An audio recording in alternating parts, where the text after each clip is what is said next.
Today I'm going to share a story about one of the worst nice guy moments I've ever had in my life. So this is going back to when I was 20, maybe 21, and I was working for a heating and air conditioning company. And so this was my first time really working full time for in the trades. I had done some other jobs before then, but this is the first time I'd actually jumped in. It was a guy who lived in my neighborhood. He owned the company, and he was willing to take on a trainee. So I jumped at the chance and started my journey there. Now, this guy, he was pretty much, there's a lot of guys like him in the trades. He would start his morning out with a Coors Light. This guy would drink at probably 6:30 to 7 every morning. He had to have a beer just to get rid of the shakes. And so when he didn't have a beer, you would notice because he'd be going over your routine for the day and his hands would be shaking. So this guy wasn't the most pleasant person to deal with, and people that I would run into at like supply houses or wherever, like, oh, you work for him?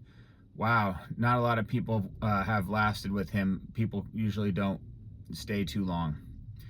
So anyways, I'm working for him. He gets me into a work truck, and this was probably a 10-year-old truck or so. It wasn't brand new. And so we worked in one basically city or town. It's a small city or kind of a medium town.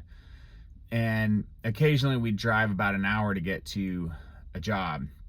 And so on this particular day, I had driven about, an hour.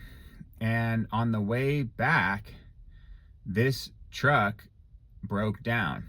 And so I'm sitting there on the side of the freeway with the vehicle broken down. And I call my boss and I say, hey, this thing just won't start. It just died on me. Maybe it's electrical problem. Don't know. It's not working. So what does he do? Instead of calling a tow truck, which would have been the right thing to do, and say, wait there, we'll get a tow truck and bring it back, he asks me he tells me that there's a dealership nearby and go ahead and get the parts for it and actually just fix it yourself and come back. And that's where the nice guy moment comes in. I should have just said, no, you need to get me, out of here safely. This isn't my responsibility. This isn't my job. I'm not hired on as a mechanic. But I had some mechanical experience, and, being a nice guy, you want to fix problems. You always want to fix problems, whether they're yours, someone else's, or whatever. You're always trying to help people and fix other people's problems, and even prioritizing them over your own safety or your own problems or your own situation. Now, here's where the story gets a lot worse. This is back before iPhones. And being a naive 20, 21-year-old, I didn't have a great plan. I should have just called my dad right away and tried to get, some advice or some help from him or come up with the plan. But for whatever reason, I didn't. So what do?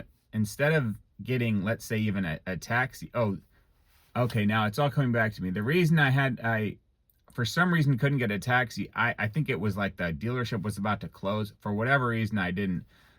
I call the boss and he goes, just walk there. It's only a mile away. Maybe it was a mile and a half. It wasn't supposedly that far away.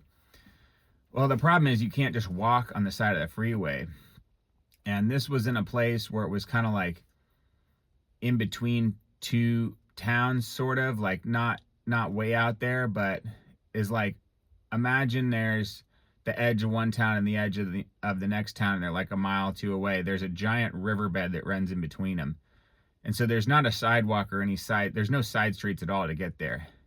He goes, just walk there. And I go, there's no way to do that. I'm not going to walk on the freeway. He goes, find a way, go through the riverbed. That's when I should have just said a firm no. I should have just got my own ride home and just left that thing on the side of the highway, take a taxi, have my family, friends, someone come pick me up. I should have just called it at that point. But I was a nice guy, and I didn't want to do the wrong thing, what I viewed as the wrong thing. So I walked to the off-ramp, head down the off-ramp, and then jump the little barrier wall, and now I'm in this riverbed, which is a huge riverbed. It's probably like at least 150, maybe 200 yards. And it's like one of those riverbeds that's, got some rocks and some sand and bushes, and, it's not wet or anything. It's a dried out riverbed. Now, here's the worst problem. At the edge of this riverbed runs like through sort of like two towns. And the one town is full of gang turf there and a lot of criminality. People hang out in this riverbed and do a lot of bad things. And, criminals and gang members are known to be in there, and that's, where they go do weird stuff or whatever kind of, hang out. I don't know. And so I know that at the moment, and I'm just like super sketched out, but it's once again, it ties back into the small mistakes they keep compounding. You start off going, oh, it's not that far, I could walk there. And so you've decided that you're willing to walk to this dealership. But then the next problem comes is, well, there's no sidewalk or side street or any way to get there. Well, it's just a 500-foot walk through this riverbed.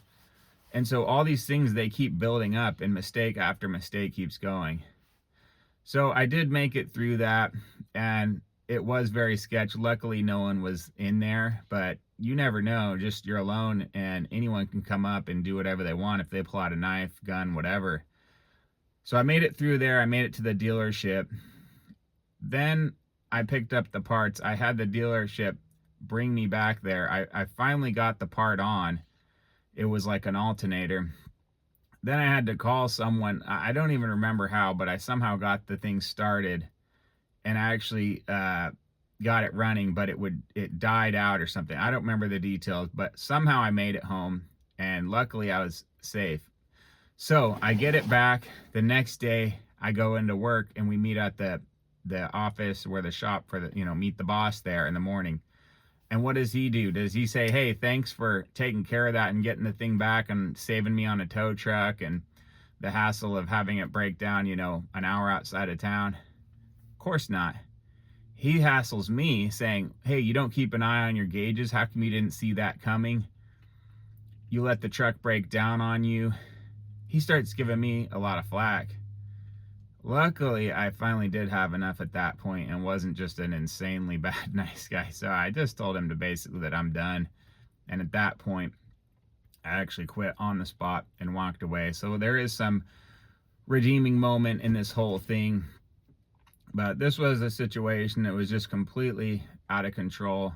It may not sound as bad as it was from just me telling the story, but it was, trust me, it was bad. This wouldn't be somewhere you would want to be caught up, walking on the side of the freeway, off ramps, through a random riverbed, all these different, walking. You're just walking. It doesn't matter if you had to go through a riverbed or not. Like, you shouldn't have to walk to get some part that's not even your job. So this was a really messed up moment, and we have to look out for ourselves better. And so I did do that when I quit on the spot and just walked out of there and said, see you later. And so thankfully I did get to do that. So there was a redeeming moment there. But remember, your safety, your peace of mind, your health, your well-being, it always comes first over others. Now, it may not come first over your children, your wife, if you're willing to lay down your life for your family, that's a whole different thing. But in general, strangers out there, we don't owe them anything that's not helpful to us. They're not entitled to use us that way. So that's just one story of, once again, being a nice guy. It can get you severely injured. It can get you hurt. You can end your life. You can lose your life being a nice guy. And a lot of people have crazy amount of stories, but this is my personal story. So thanks for checking it out. I'll see you later.